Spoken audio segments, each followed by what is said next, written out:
Bismillahirrahmanirrahim. Assalamualaikum warahmatullahi wabarakatuh. Alhamdulillah. Wassalatu wassalamu ala rasulillah wa ala alihi wa ashabihi wa mawalah. Rabbi syrah li sadri wa yassir li amri wa hlul 'uqdatam min lisani yafqahu qawli, amma ba'd. Alhamdulillah, puji syukur pada Allah Subhanahu wa taala yang masih berkenan memberikan kepada kita semua nikmat sehat, nikmat umur, nikmat kesempatan, sehingga bisa kembali beraktivitas pada hari ini. Diawali dengan aktivitas thalabul ilmi, mudah-mudahan ilmu yang didapat menjadi ilmu yang bermanfaat serta menjadi wasilah mendatangkan keberkahan, kemudahan dari Allah Subhanahu wa taala dalam melaksanakan tugas-tugas kita pada kesempatan hari ini. Tak lupa salawat dan salam semoga senantiasa tercurah kepada pemimpin kita Nabi Allah Muhammad SAW, pada keluarganya, para sahabatnya hingga umatnya yang istiqomah menjalankan ajaran-ajaran. Bapak Ibu yang dirahmati Allah Subhanahu wa taala, saya ingin melanjutkan tema manfaat kita mengamalkan Al-Quran ya. Sebelumnya saya sudah pernah sampaikan tentang bahaya melupakan Al-Quran. Ada 6 poin kalau tidak salah. Kemudian untuk mengimbangi dari bahaya tersebut, maka kita harus tahu juga manfaat atau kebaikan yang didapat ketika kita mengamalkan, dekat berinteraksi dengan Al-Quran. Ada 5 kebaikan dunia dan 5 kebaikan akhirat ya. Kalau tidak salah saya sudah sampaikan 5 kebaikan dunia, yaitu kita akan mendapatkan mahabbatullah, cinta Allah ya di dunia ini. Kemudian kita akan mendapatkan rahmatullah, rahmat dari Allah Subhanahu wa taala. Lalu kita akan mendapatkan hidayatullah, karena memang fungsi Al-Quran itu adalah petunjuk, maka kita akan meraih hidayah Allah Subhanahu wa taala selama kita mau mengamalkan dan dekat dengan Al-Quran. Yang keempat, kita mendapatkan al-izzah, kemuliaan, kehormatan. Al-Quran itu adalah kemuliaan ya, majidun, dia kehormatan ya, martabat yang tinggi yang Allah Subhanahu wa taala berikan kepada orang yang mengamalkan Al-Quran. Ya, makanya kita akan mendapatkan al-izzah di dunia. Jadi kehormatan sesungguhnya adalah tatkala kita dekat dengan Al-Quran, karena Al-Quran itu sendiri adalah izzah ya, dia adalah kemuliaan dan kehormatan. Dan yang terakhir al-ghalabah, yang kelima adalah kita mendapatkan kemenangan. Kemenangan duniawi itu kemenangan mikro memang, baru kemenangan kecil. Kemenangan makronya nanti di akhirat tentunya.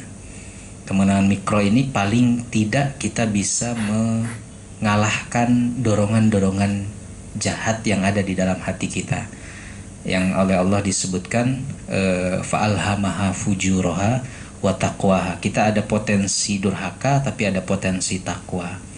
Maka kata Allah, qad aflaha man zakkaha wa qad khaba man dassaha. Bahagia, beruntung atau menang orang yang senantiasa mensucikan jiwanya, artinya memenangkan dorongan-dorongan baik dan mengalahkan dorongan buruk. Wa qad khaba man dassaha, tapi merugi, menyesal orang yang mengotori hatinya. Atau dalam kata lain justru sebaliknya, memenangkan dorongan-dorongan atau nafsu-nafsu jahat dibandingkan dorongan kebaikan. Itu 5 kebaikan dunia yang akan didapatkan oleh seseorang yang dekat dengan Al-Quran. Lalu 5 kebaikan akhirat ya. Yang pertama, kita akan mendapatkan asy-syafa'ah, syafaat. Orang yang dekat dengan Al-Quran ya, maka dia akan mendapatkan kebaikan akhirat. Yang pertama adalah asy-syafa'ah ya, syafaat. Sebelum kepada Al-Quran, kita ingat hadis Rasulullah SAW, Iqra'ul Qur'ana fa innahu ya'ti yaumal qiyamati syafi'an li ashabihi. Bacalah oleh kalian Al-Quran, karena Al-Quran itu akan datang nanti pada hari kiamat sebagai syafi'an, pemberi syafaat bagi orang yang membacanya, bagi orang yang mengamalkannya, bagi orang yang dekat berinteraksi dengan Al-Quran. Itu janji Rasulullah SAW dalam hadisnya asy-syafa'ah. Tetapi dalam Al-Quran, syafaat itu adalah pertolongan, ya. Syafaat itu adalah pertolongan. Kita bisa lihat di dalam surah Al-Baqarah ayat 254. Kalau 255 kan tahu ya ayat apa itu? 254 dulu.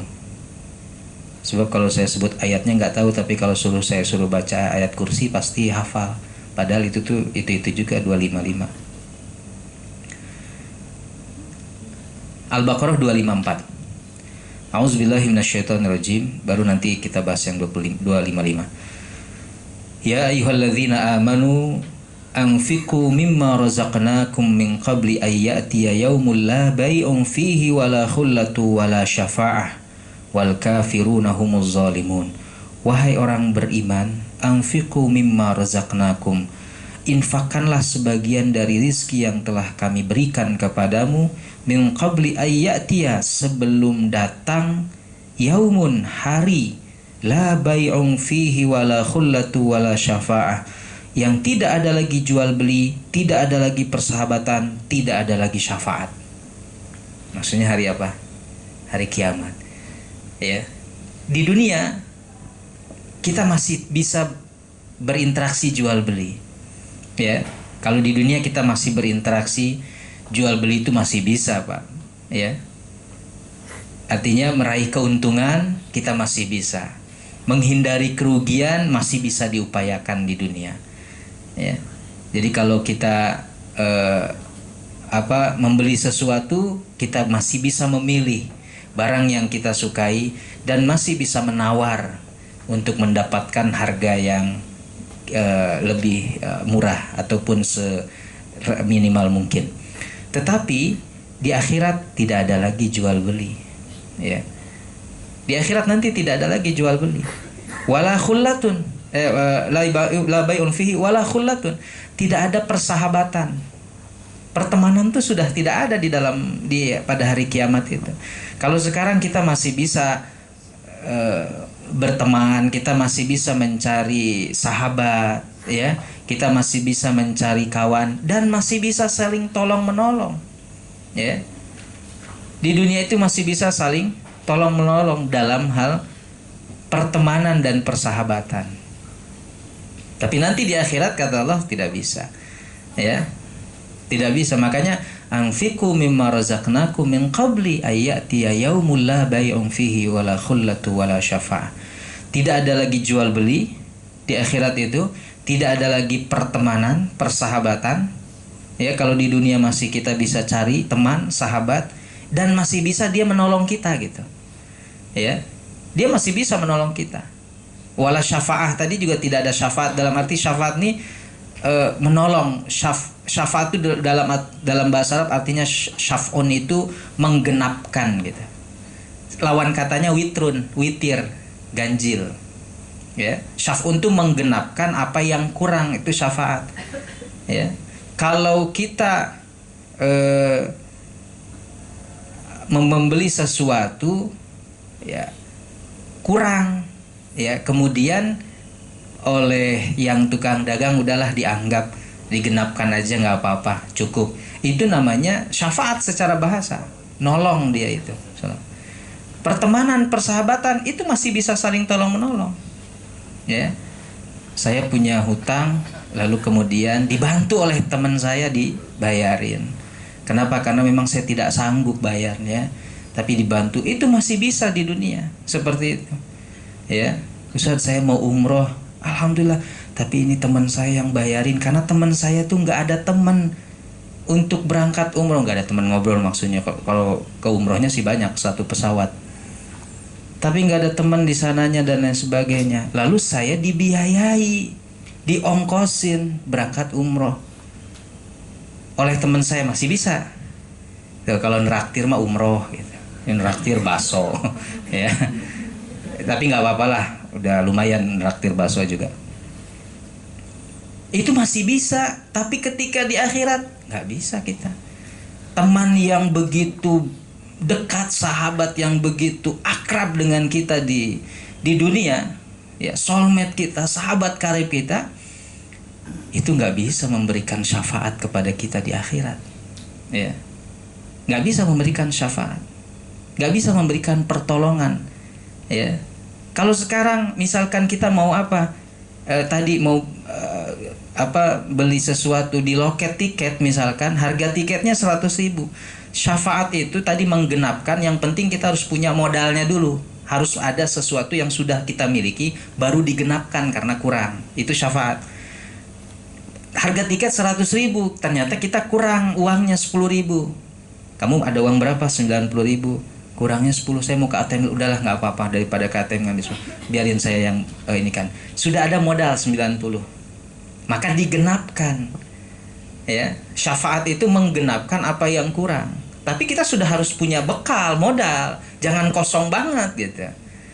Ya, maka syafaat di hari kiamat itu, ya, untuk siapa? Kata Rasulullah, man qala la ilaha illallah khalisan min qalbihi. Yang punya modal tauhid di hatinya, itu yang akan berhak mendapatkan syafaat. Dia sudah punya modal, enggak nol banget, enggak kosong, enggak. Ya, kalau tadi beli tiket kereta api 100.000, kurang uangnya, kurang berapa kamu? Kurang 98.000. Uangnya cuma 2.000, itu bukan syafaat, nombokin. Ya. Oh iya, dia cuma punya modal 2.000 uangnya. Kurang berapa emang? 98.000. Kalau tadi kan kurang 10.000, oke lah, nggak apa-apa. Ada 90.000 dia cuma kurang 10.000, tapi sudah punya bekal 90, disyafaatkan, digenapkan. Tapi kalau 98 yang harus digenapkan 98.000, tapi dia cuma punya uang 2.000, ya itu bukan syafaat, tapi nombokin tadi. Ya, maka syafaat itu hanya ada di akhirat. Maksudnya di dunia kita masih bisa saling tolong menolong dengan sahabat kita dan teman kita, tapi di akhirat sahabat, teman, bahkan suami, istri, orang tua, anak, itu udah nggak bisa. Maka di dalam Al-Quran surat Abasa, ya, Allah berfirman, yauma yafirrul mar'u min akhi. Hari kiamat itu seseorang lari dari saudaranya, wa ummihi wa abihi, dari ibu dan ayahnya. Jadi masing-masing tuh ngurus urusan masing-masing. Wa sahibatihi wa bani, dari pasangan dan anak-anaknya. Sekarang bapak sakit, sama istri masih ditolongin. Kalaupun bapak kekurangan dana, istri punya tabungan, masih bisa. Ya, demikian juga istri, ya, butuh dana, butuh perhatian ataupun pertolongan, suami masih bisa. Ya, tapi nanti di akhirat maaf, nggak bisa. Ya. Di dunia kita masih bisa minta tolong suami, suami masih bisa minta tolong istri, anak masih bisa minta tolong ayahnya atau ibunya, demikian juga orang tua masih bisa nolong, masih bisa minta tolong kepada anaknya di dunia. Wa sahibati wa ban likulli imri'in minhum yauma idzin sya'nu yughni. Masing-masing jiwa sibuk dengan urusannya sendiri. Jadi sudah tidak ada lagi ikatan pertemanan, sudah tidak ada lagi ikatan kekeluargaan di akhirat itu. Yang ada, kalau saya sebutkan, kita udah memiliki sifat super egoisme nanti di sana. Ngurus diri sendiri aja. Ya, super egoisme yang sangat tinggi. Udah nggak urus tuh dengan suami, nggak urusan dengan istri, tidak ada perhatian ke orang tua. Anak yang begitu kita sayangi nggak ada. Di akhirat semuanya ngurus urusannya masing-masing. Syafaat, tapi syafaat itu hanya hak prerogatif Allah. Di dalam Al-Quran, di dalam ayat kursinya, ayat 255-nya kan ada ayat man dzalladzi yashfa'u indahu illa bi'idznih. Ya, maka tidak ada yang dapat memberi syafaat di sisinya kecuali atas seizinnya. Jadi Rasul ngasih syafaat itu izin Allah. Hak prerogatif syafaat hanya dari Allah. bukan Rasul penjual syafaat, pengobrol syafaat, bukan. Tapi Allah mengizinkan kepada Rasul untuk memberikan syafaat kepada seseorang yang Allah kehendaki. Ya. Makanya syafaat itu harus memenuhi dua syarat. Pertama, izin Allah. Ya. Izin Allah. Yang kedua, ridho Allah kepada yang disyafaati. Allah sudah mengizinkan nih kepada Nabi Muhammad untuk memberi syafaat. Makanya Rasulullah adalah pemberi syafaat atas izin Allah. Tapi Allah tidak ridho kepada yang diberi syafaatnya. Misalnya kepada si A nggak ridho tuh Allah, maka Rasul nggak bisa memberikan syafaat ke orang tersebut. Kenapa? Allah tidak meridhoinya. Ya, maka membutuhkan harus memenuhi dua syarat. Ya, iznullah wa ridhahu anil masyfu'ilahu. Izin Allah kepada Rasul misalkan, dan ridho Allah kepada yang disyafaati. Ya. Dan syafaat Al-Quran itu juga izin Allah karena kita membaca Al-Quran, ya, dan Allah meridhoi kita.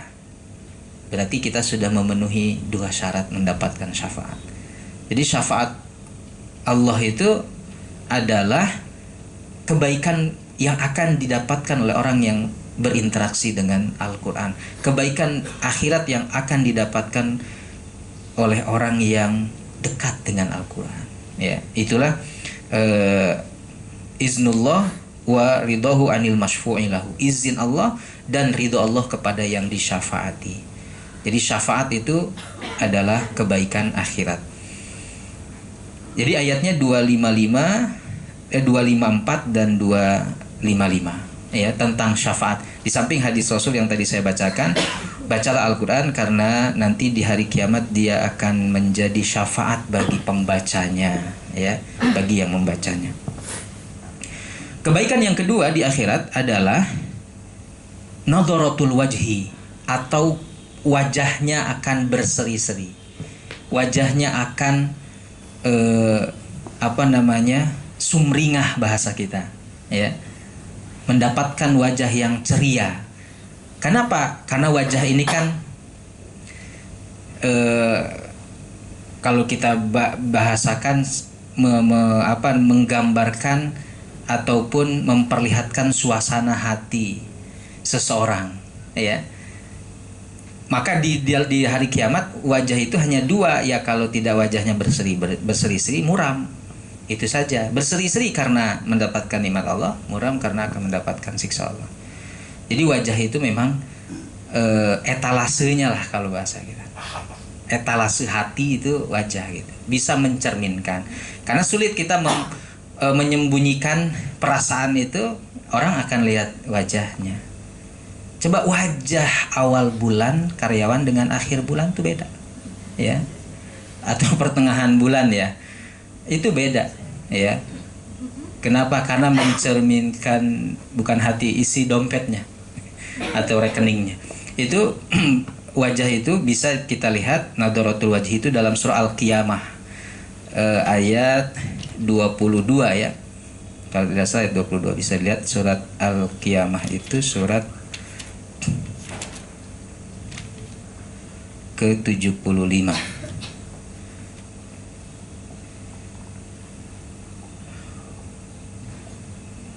Ya, di situ ada ayat wujuhu yauma idzin nadhirah ila rabbiha nazirah wa wujuhu yauma idzin basirah tazunnu ay yuf'ala biha faqirah.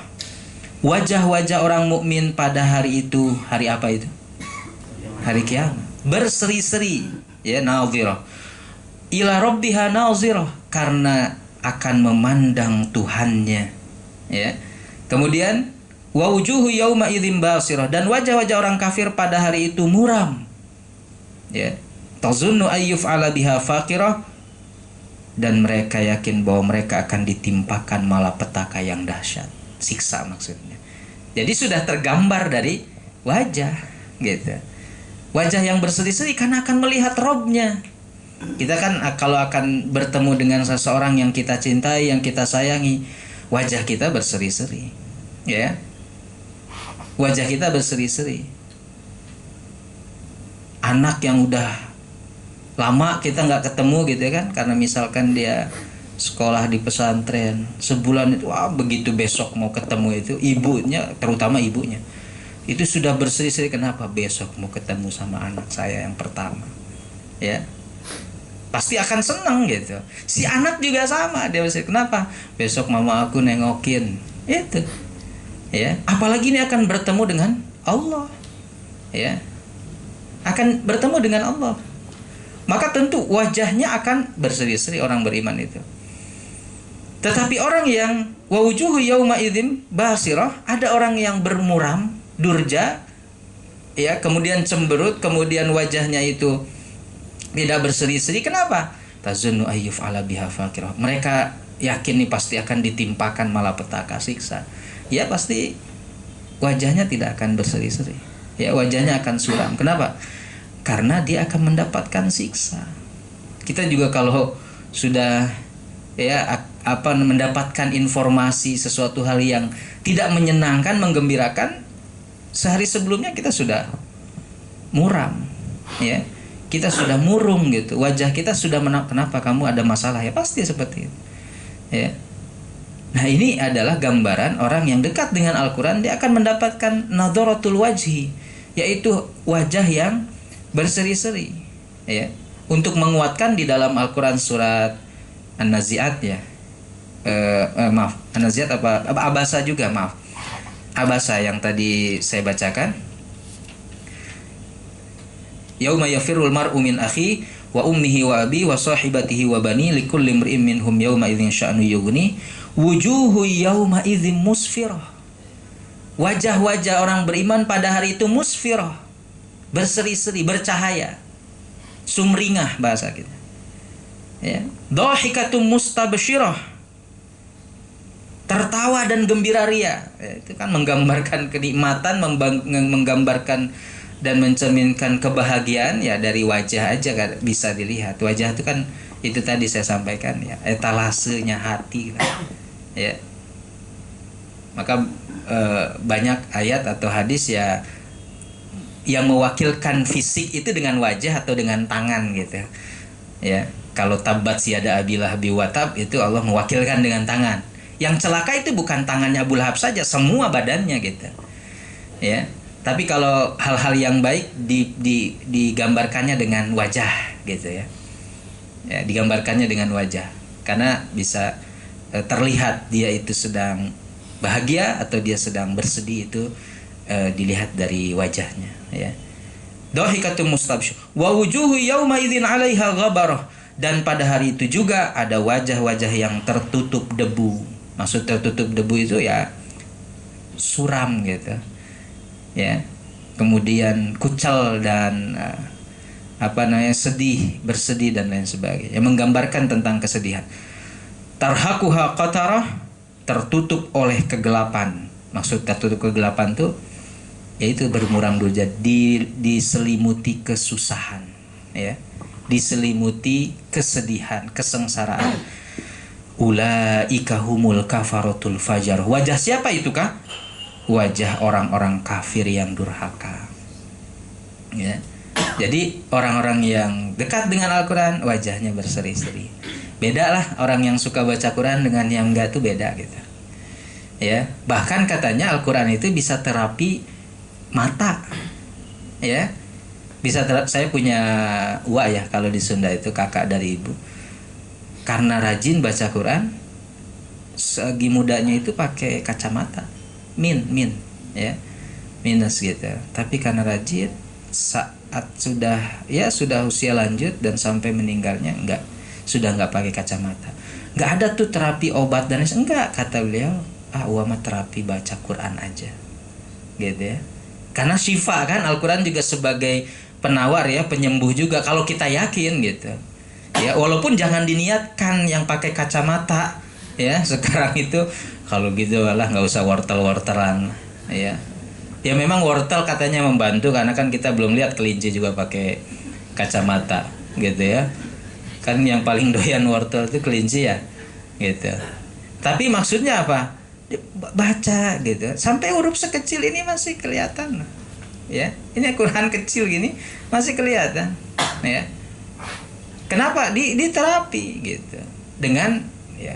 Karena kata Imam An-Nawawi, nazar aja, cuman melihat rangkaian ayat saja itu berpahala. Kayak orang tawaf lihat Ka'bahnya aja. Maka suka-suka gitu habis beres tawaf gitu ya. Tawaf sunnah, diri aja di atas. Kan pada ngejajar itu di atas tuh. Apa? Lihat Ka'bah. Karena melihat Ka'bah saja sudah berpahala. Kan ada doanya lagi. Berarti kalau ada doanya itu pasti ada pahalanya di situ. Ya. Gitu. Pasti ada pahala. Kan ibu melihat suami juga rudat kan? Gitu kan. Maksudnya nggak berpahala secara umum. Tapi ketika melihat Ka'bah berpahala. Kata Imam Nawawi, melihat rangkaian huruf dalam Al-Quran saja itu sudah berpahala. Walaupun bacanya belum lancar, nggak masalah. Pahalanya udah banyak gitu itu juga. Dengan melihat. Maka metode dalam menghafal juga jangan langsung baca sekali tutup. Gitu kan? Kalau para ulama terus baca minimal 20-50 kali. Baca lihat gitu. Coba sekali tutup hafal. Karena udah 50 kali bacanya. Yang dibaca Al-Kafirun, ya hafal. Gitu. Ya. Tapi memang mata itu sangat daya rekamnya luar biasa. Ya, daya rekamnya luar biasa. Dia lihat terus aja 50 aja baca satu surat itu misalkan. Jangan langsung sekali tutup. Ada bacaan yang kadang-kadang jadi salah, harokatnya aja salah. Ya. Harokatnya salah kan artinya jadi salah gitu. Karena sering baca begitu sudah terbentuk ya. Sudah terbentuk akhirnya salah. Ya harusnya tumisat, tusimat terus. Kebalik. Gitu.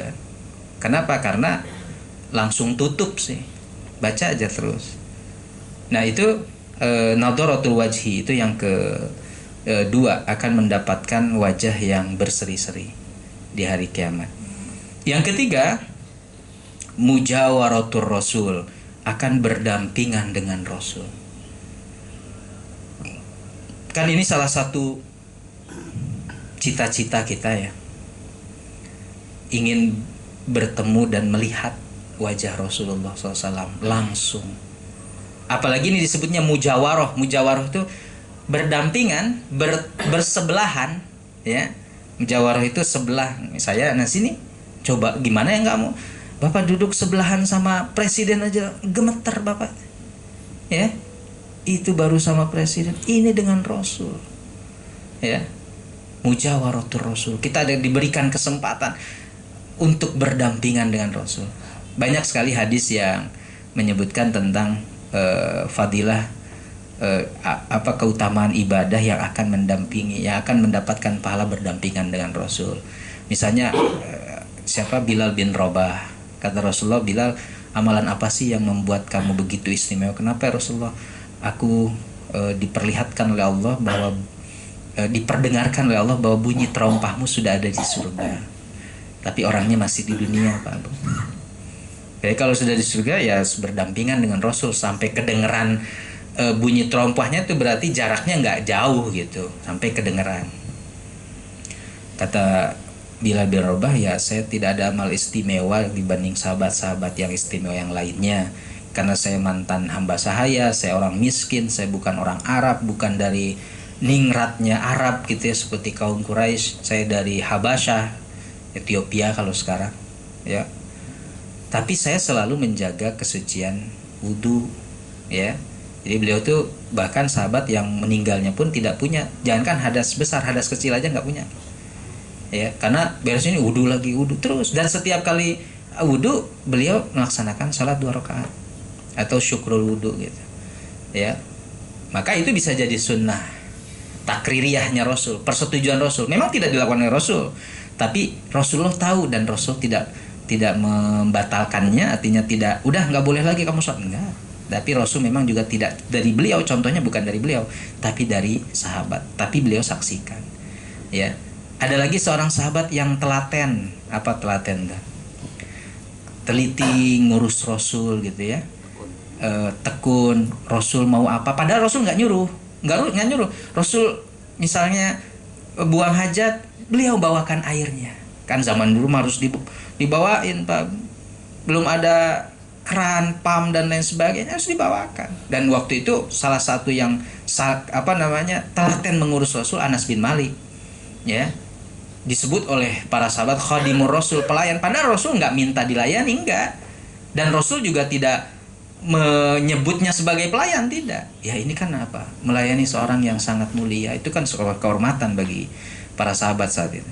Nah akhirnya kata Rasulullah, saking telatennya dia bantu dan lain sebagainya. Padahal Rasul nggak pernah nyuruh. Kata Rasulullah, kamu mau minta apa dariku? Gitu ya. Coba minta, aku akan berdoa kepada Allah. Dan kita tahu doa Rasulullah mustajab.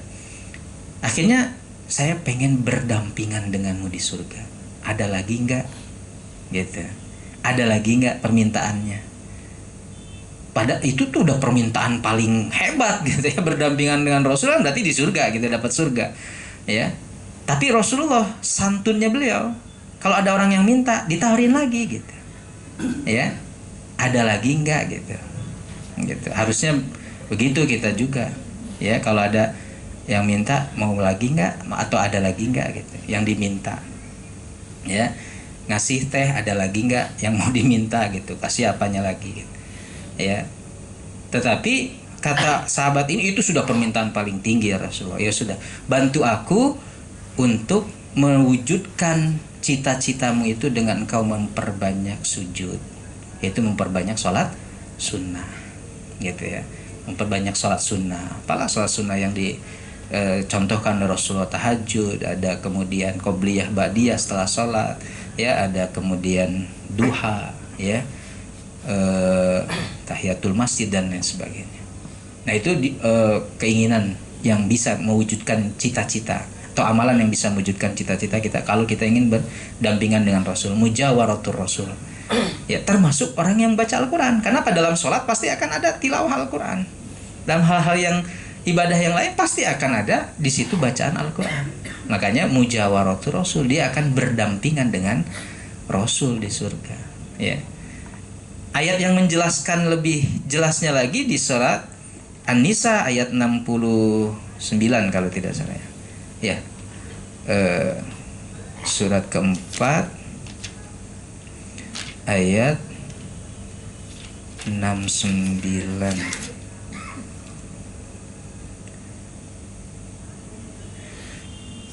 Wa may yuti'illaha war rasula fa ulaika ma'al ladzina an'ama Allahu 'alaihim minan nabiyyin was-siddiqin wasyuhada'i was-salihin wa hasuna ulaika rafiqa. Dan barang siapa yang mentaati Allah dan Rasulnya, ya termasuk tilawah Al-Quran itu kan mentaati Allah dan Rasulnya. Ya. Secara umum apa saja memang ibadah yang membentuk dari kita mentaati Allah dan Rasulnya. Tapi secara khusus tema kajian kita yang tentang Al-Quran, maka ini bisa masuk. Maka apa balasannya? Faulaika ma'alladzina an'amallahu 'alaihim. Mereka akan bersama-sama dengan orang yang diberi nikmat oleh Allah. Siapa mereka itu yang diberi nikmat oleh Allah? Minan nabiyyin, dari golongan para nabi. Bahkan bukan hanya dengan Rasul, kita akan berdampingan dengan para nabi. Nih ibu-ibu yang penasaran dengan Nabi Yusuf, solehah dari sekarang, nanti ketemu dengan Nabi Yusuf, ya, penasaran dengan ketampanan Nabi Yusuf, baca terus Al-Quran, maka akan berdampingan dengan para nabi. Bukan saja Rasulullah, bahkan ya, para nabi dari Nabi Adam berarti sampai Nabi Muhammad, ya. Itu sebuah kehormatan kita bisa mendampingi para nabi itu. Bahkan secara jumlah sih nabi itu kan lebih banyak. Rasul memang 25, nabi itu lebih banyak, ratusan ribu. Ya. Nah, kita berdampingan dengan para nabi, kan luar biasa. Wasiddiqin, dan orang-orang yang mencintai kebenaran. Ya. Wasyuhada, orang-orang yang syahid. Ya, syahid itu ada yang syahid secara situasional seperti sedang perang, Pak. Itu syahid dalam kondisi situasional, ya, perang. Itu syahid, ya. Maka saya yakin orang-orang yang berperang di jalan Allah, dia punya motivasi itu adalah ingin bertemu dengan Allah. Syahid yang dia kejar, ya. Motivasi awalnya adalah syahid, ya. Jadi tidak benar kemudian hanya dikaitkan dengan istilah nasionalisme. Nasionalisme itu ya, tapi motivasi utama itu karena mengejar syahid. Ya, Pangeran Diponegoro itu dia nasionalis beliau itu.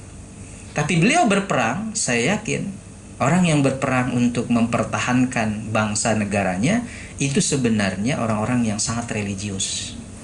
Ya, tidak membedakan antara nasionalisme dengan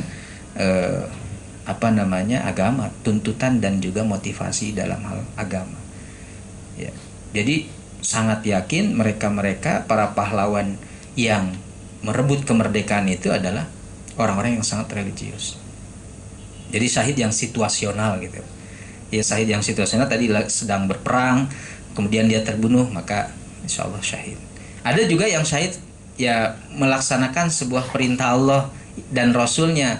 Kata Rasulullah, siapa yang keluar dari rumahnya untuk mencari nafkah yang halal dan baik, menafkahi keluarganya, lalu kemudian dia meninggal di perjalanan atau dalam rangka dia mencari nafkah itu, maka dia syahid. Saya secara konteksnya dia syahid.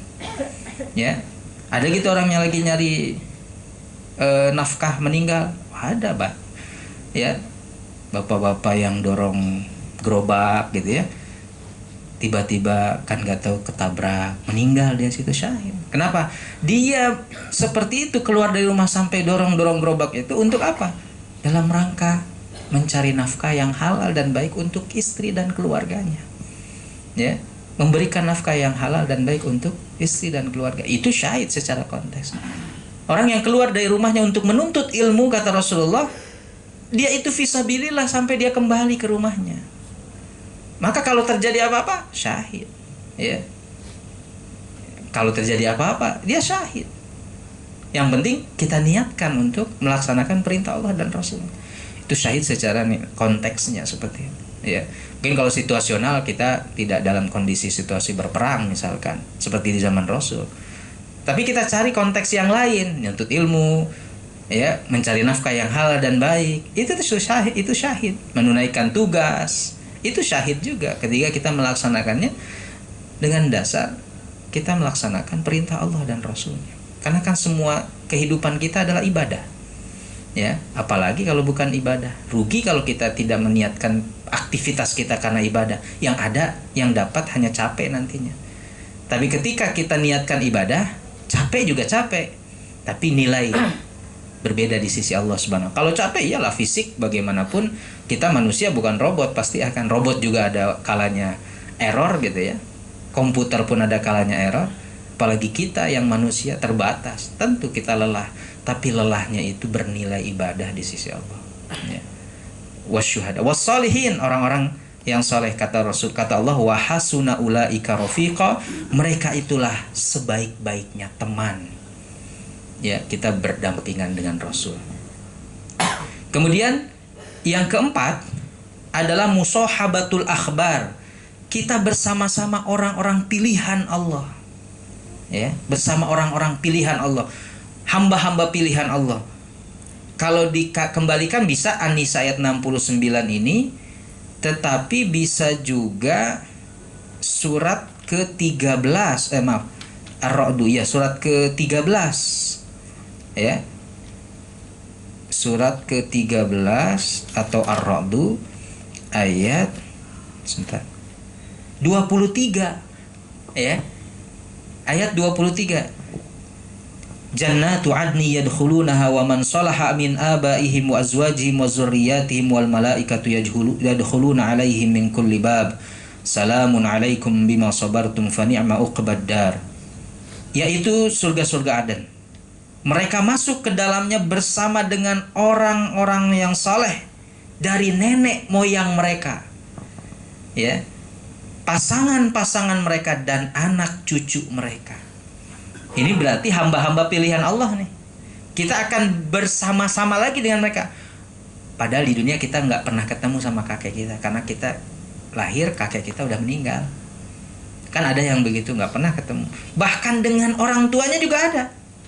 Ya, ibunya itu meninggal saat melahirkan kita, berarti kita nggak pernah melihat ibu. Ya, atau ayahnya meninggal saat ibu kita mengandung kita.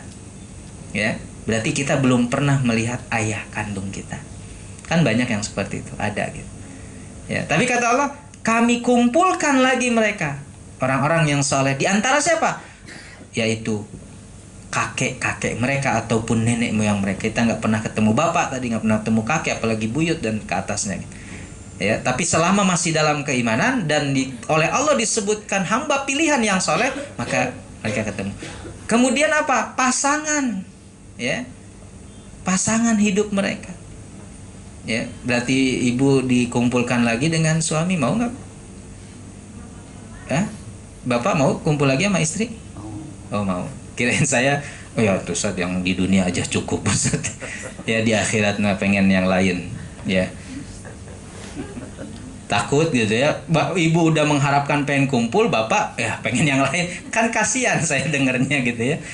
Ibu semangat pengen kumpul sama suami, pas giliran suaminya lain gitu jawabannya. Suka kasihan saya sama ibu-ibu tuh.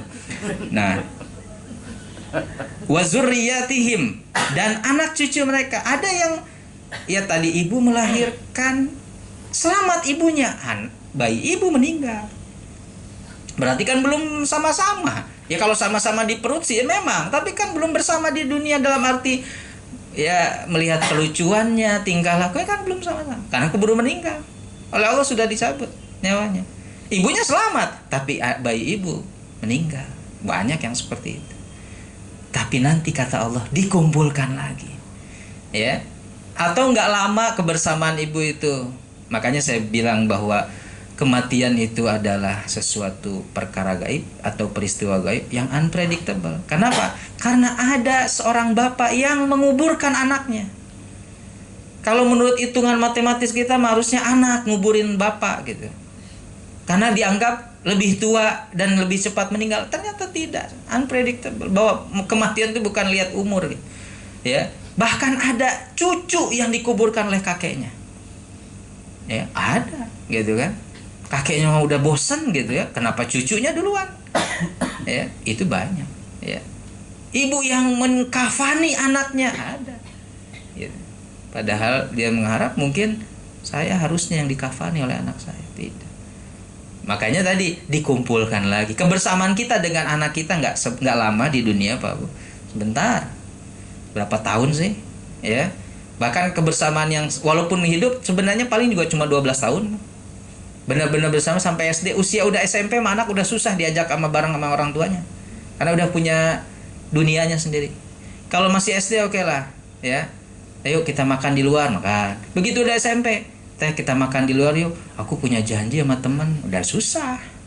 SMP SMA makin susah lagi ya, untuk makan bersama di luar, nyempetin tadinya seminggu sekali bisa sebulan sekali sama yang SMP. Udah kuliah apalagi jauh makin susah lagi. Udah nikah, nggak ada gitu ya, nggak pernah ngunjungin orang tua gitu ya, bahkan udah nikah. Nah, nggak lama sebenarnya kebersamaan kita. Makanya saya ngitung paling efektif 12 tahun Pak. Ya, 12 tahun usia sampai kelas 6 SD lah 12 kan. Kalau kemudian sama orang tuanya di pesantren kan nggak lama kita. Boleh nengokin juga sebulan sekali, itu juga nggak boleh dibawa keluar dari pesantren. Nanti aja satu semester sekali boleh Pak dibawa pulang ke rumah. Berarti sebentar kebersamaan. Tapi kita akan bersama lagi di akhirat. Musahabatul akhbar, berteman, berkawan, bersama-sama lagi dengan orang-orang pilihan Allah. Ini hamba-hamba pilihan Allah. Ya. Kayak dalam ayat yang lain, ya ayyatuhan nafsul mutmainnah irji'i ila rabbiki radiyatan mardiyah fadkhuli fi ibadi wadkhuli jannati. Wahai jiwa-jiwa yang tenang, irji'i ila rabbiki radiyatan mardiyah, kembalilah kepada Tuhanmu yang kamu dalam keadaan ridho dan Tuhanmu ridho kepadamu. Ya. Fadkhuli fi ibadi, masuk dulu dalam golongan hambaku, baru wadkhuli jannati, kamu masuk ke dalam surgaku. Dikumpulkan dulu kita dengan siapa ibadi itu, golongan apa, pilihan Allah, hamba-hamba pilihan Allah. Ya tadi bisa kembali dalam surah An-Nisa ayat 69, bisa juga di Ar-Ra'd ayat 23 ini. Ya. Itu musahabatul akhbar, bersama-sama dengan orang-orang atau hamba-hamba pilihan Allah SWT. Dan yang terakhir, nikmat yang kelima, kebaikan kelima, ya kebaikan akhirat yang bisa kita raih insyaallah nanti di yaumul qiyamah adalah al-falah, kemenangan. Ini yang tadi, kalau di dunia tadi kemenangan mikro, kalau akhirat kemenangan makro. Kemenangan, puncak dari segala kemenangan itu di akhirat. Ya, puncak dari segala kesuksesan itu di akhirat. Di dunia mah kemenangan kecil lah, kesuksesan kecil Pak Bu. Ya, sukses tapi itu kecil dan sifatnya sementara. Tidak ada yang penting, nggak ada. Ya, walaupun dia juara 1, nggak selamanya. Tahun depan mungkin dia akan dikalahkan. Apalagi kalau piala bergilir, harus digilir ke yang lain. Ya. Artinya apa? Tidak abadi, sementara. Tapi kalau akhirat, kemenangan yang abadi. Itu bisa kita lihat dalam surah Al-Mu'minun, ya, surat ke-23, ya, bisa di ayat yang sebenarnya dari ayat pertama. Kenapa? Karena kata Allah, qad aflahal mu'minun. Nah, kalimat aflaha, sungguh beruntung, sangat beruntung. Orang yang paling beruntung adalah al-mu'minun, orang beriman. Siapa saja mereka? Ini banyak kan, ya, banyak. Pertama, alladzina hum fi salatihim khasyi'un, orang yang dalam salatnya itu khusyuk. Tentu di situ ada tilawah Al-Qur'an juga, ya. Kemudian walladzina hum 'anil lagwi mu'ridun, orang yang menjauhkan diri dari perkataan dan perbuatan yang tidak berguna. Yaitu daripada ngomongin yang nggak berguna, baca Quran kan gitu. Daripada berbuat yang tidak berguna, mendingan tilawah saya. Ya, berarti dia muflih, orang yang sangat beruntung kata Allah. Ya, orang yang paling beruntung. Makanya di dalam Al-Quran tuh nggak ada kata sukses atau najah, yang ada itu muflih dan faiz, beruntung dan menang. Beda. Kenapa? Karena sukses itu sebuah kata yang menggambarkan keberhasilan yang relatif. Kalau sukses menurut saya belum tentu menurut Bapak Ibu sukses, karena relatif, gitu ya, relatif. Jadi ketika saya, alhamdulillah saya udah sukses hafalin 30 juz 30. Kata ibu bapak, juz 30 sukses? Juz 30 mah belum sukses. Ya menurut Bapak Ibu kan, Bapak Ibu mah udah 5 juz. Saya baru juz 30. Menurut saya itu sukses. Menurut Bapak Ibu, ya juz 30 mah biasa. Kok dia udah dianggap sukses? Itu relatif. Ya. Jadi bisa saja menurut saya sukses, menurut Bapak Ibu enggak. Tapi kalau konteksnya sudah keberuntungan dan juga kemenangan yang makro tadi di akhirat, itu nggak ada relatif. Itu sudah standarnya Allah, ya, standarnya Allah dan Rasulnya. Kemudian walladzina hum lizakati fa'ilun, orang yang menunaikan zakat. Walladzina hum li furujihim hafizun, orang yang menjaga kemaluannya, kehormatannya, ya, itu orang yang beruntung. Nabi Yusuf itu dia menjaga kehormatannya, menjaga kemaluannya agar tidak melaksanakan sesuatu hal yang dilarang oleh Allah. Sukses, beruntung beliau. Beliau orang yang beruntung, padahal digoda oleh Zulaikha. Sebenarnya Nabi Yusuf suka nggak? Suka. Bukti sukanya setelah suaminya Zulaikha meninggal, oleh Nabi Yusuf dilamar, berarti suka. Ada rasa. Cuman saat itu, ini istri orang, ini perbuatan zina, ini perbuatan haram. Enggak. Jadi begitu Nabi Yusuf dikurung di dalam sebuah kamar, justru Nabi Yusuf tuh mencari tempat keluar, lari. Bapak malah ngunci. Semua dikunci, ya. Pintu dikunci gitu ya. Jendela dikunci, malah pasang AC lagi, ya. Nabi Yusuf mah nyari jalan keluar itu untuk menghindari. Maka kata Nabi Yusuf, kalau kamu sobeknya di belakang, maka Zulaikha yang salah. Artinya ditarik, digoda, dan beliau. Tapi kamu sobeknya di depan, kamu yang salah itu. Tetap saja buktinya Nabi Yusuf sobeknya di belakang bajunya, karena kan raja nggak mau kehilangan muka di depan. Masa sih istri raja godain pembantu? Kan gitu kan, malu. Kata Zulaikha, kamu menyepelekan, kamu anggap aku wanita murahan. Kalian sih belum lihat Yusuf kayak gimana, ya. Maka kan saat itu dicibir oleh ibu-ibu PKK di zaman Nabi Yusuf, ya, apa dulu namanya ya, ibu PKK lah, atau korpri atau apa gitu, nggak tahu, ya. Dicibir, kok bisa sih kamu istri Perdana Menteri suka sama ini? Ya kalian belum lihat, nanti saya lihatin. Kamu kan dalam Al-Quran megang buah, kemudian mengupasnya. Yusuf, kamu lewat aja, cukup lewat, nggak usah lewat kayak pramugari, Pragawati, Pragawan, lewat gitu aja. Salah mereka. Kata Zulaikha, kamu baru lihat Yusuf setengah menit ya. Aku 24 jam loh lihat Yusuf. Hampir 24 jam. Ya, jadi jangan sepelekan, kok bisa suka sama pembantu. Pembantu keren ini, pembantunya juga. Ya. Ini pembantunya musibah jadi pembantu. Harusnya memang jadi Perdana Menteri kan setelah itu, ya. Artinya apa? Menjaga kehormatan itu sebuah keberuntungan. Wanita-wanita muslimah yang menjaga dirinya, ya, menjaga auratnya, ya oleh orang lain dicibir, ya mungkin oleh orang lain ya perolok-olok dan lain sebagainya dengan sebutan negatif dan yang sebagainya, nggak apa-apa. Tapi mereka orang yang beruntung, ya, mereka orang yang menang. Kenapa? Terjaga, ya, terjaga insya Allah, ya. Jadi syariat Allah itu tidak akan membuat menyusahkan orang ataupun hambanya. Dan yang masih banyak lagi siapa-siapanya, tapi yang saya ingin terakhir ayat 11-nya, alladzina yarithunal firdausahum fiha khalidun, atau ulaika humul warithun alladzina yarithunal firdausahum fiha khalidun. Mereka itulah orang-orang yang akan mewarisi apa? Mewarisi surga Firdaus dan mereka kekal di dalamnya. Artinya mendapatkan falah, kemenangan yang makro, kemenangan yang besar, puncak dari kemenangan, dan kemenangan sejati adalah di akhirat. Keberuntungan, kesuksesan sejati di akhirat.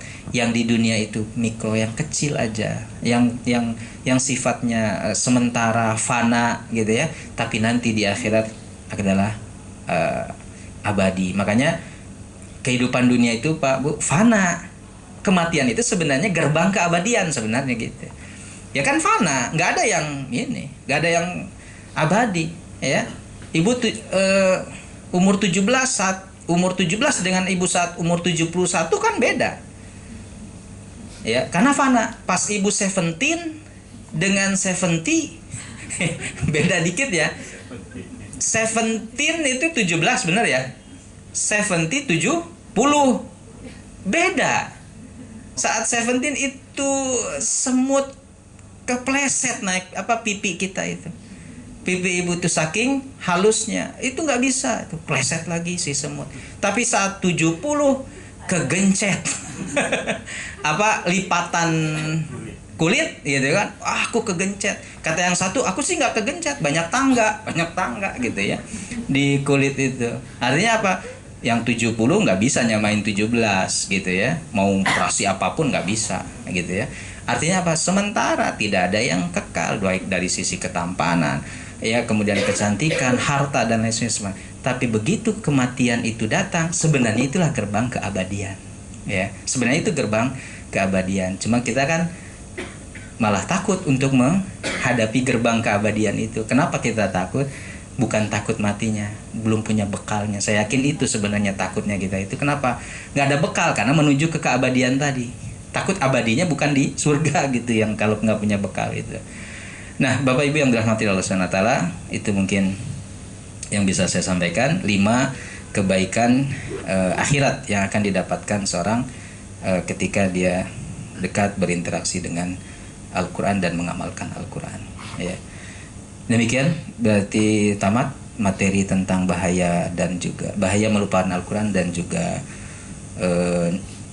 kebaikan ketika kita mengingat dan juga mengamalkan Al-Quran. InsyaAllah nanti di pertemuan yang akan datang dengan izin Allah kita akan bahas mungkin dengan tema-tema yang baru nanti. Kalau saya memang sukanya tema itu bersambung gitu ya, biar ada UTS-nya, ada UAS-nya gitu ya. Ya jangan, biar nggak lupa gitu, dan ada catatan. Walaupun sudah nyatet, kadang-kadang pas saya tes lupa lagi. Kadang-kadang ini catatan apa ya? Catatan sendiri aja kadang-kadang nggak dimengerti gitu ya. Tapi nggak apa-apa, dengan nyatetnya juga alhamdulillah insyaallah mendapat pahala. Baik, sebelum ditutup ada pertanyaan? Silakan.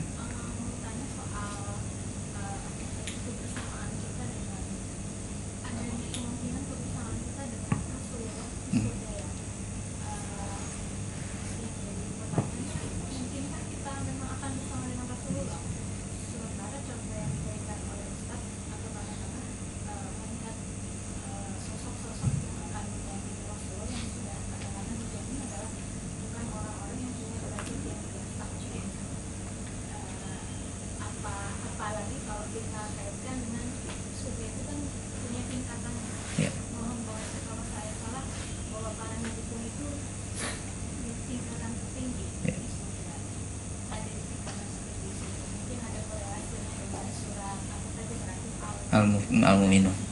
Yang pertama, yang kedua soal apa namanya, ayat di mana kita dijabarkan akan lari antara kita dengan katakan ayah, pasangan dan sebagainya. Mungkin saya salah, tapi kalau dari perspektif ini, dari perspektif etimologis aja sih, dari bahasa lari itu kan kondisi di mana kita melangkah dengan cepat. Memang pada saat itu digambarkan itu kan posisinya di hari kiamat. Nah, apa yang menyebabkan kita tuh sampai ingin bergerak perpindahan cepat dengan, kalau secara etimologis tadi dari arti kata lari terhadap saudara kita, apakah karena memang kita sudah menyadari bahwa ada tanggung jawab besar di situ yang kemudian akan kita kerjakan? Mungkin Iya, baik. Yang pertama, mungkinkah kita bersama Rasul? Sangat mungkin, sangat mungkin. Artinya Rasul tidak pernah melemahkan semangat sahabat. Para sahabat saja sampai minta, ya Rasulullah, saya pengen bersamamu di jadi bukan berkebersamaan di dunia saya, tapi kami ingin mendampingimu.